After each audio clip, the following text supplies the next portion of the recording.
നാടിനെ കുറിച്ച് എനിക്ക് അഭിമാനം, അടുത്ത നാടിനെ കുറിച്ച് അതിനേക്കാൾ അഭിമാനം. എന്നിട്ടും എന്നോട് ചോദിക്കുന്നു, നീ ആരെ? തന്റെ പേരിന് സാമ്യമുള്ള രാജ്യം തേടിയുള്ള യാത്രയിലായിരുന്നു അലൻസിയർ. തോളിൽ തുണിസഞ്ചിയും തൂക്കി ബസ്സുകളിൽ കയറി അമേരിക്കയിലേക്ക് പുറപ്പെടുകയായിരുന്നു ലക്ഷ്യം.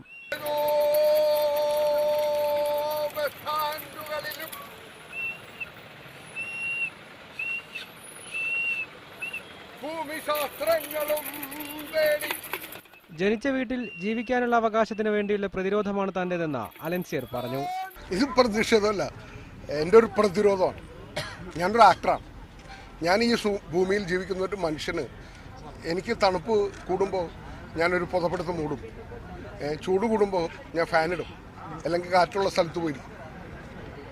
എന്നെ പാകിസ്ഥാനിലേക്കും പിന്നെ എൻ്റെ പേരിൻ്റെ പേരിൽ ഗുജറാത്തിലേക്കും മറ്റേ രാജ്യം കടത്തിക്കളയാമെന്ന് തീരുമാനിക്കുന്ന ഒരു അവസ്ഥയിലേക്ക് എൻ്റെ രാജ്യം പോകുന്നത് മഹാഭാരതം എന്ന് വിശ്വസിക്കുന്ന ഒരു സ്ഥലത്താണ് ഞാൻ ജീവിക്കുന്നത്.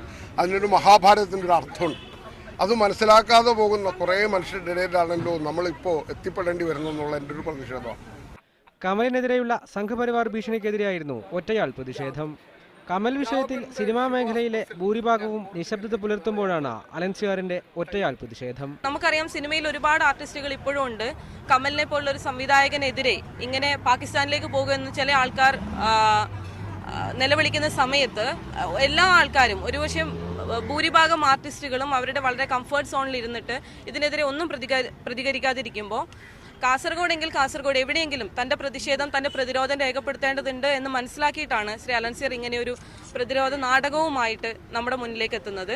രാജ്യസ്നേഹത്തിന്റെ തീവ്രത പ്രകടിപ്പിക്കേണ്ടി വരുന്നതിനെയും കണക്കിന് പരിഹസിച്ചാണ് അലൻസിയർ പ്രതിഷേധം അവസാനിപ്പിച്ചത്.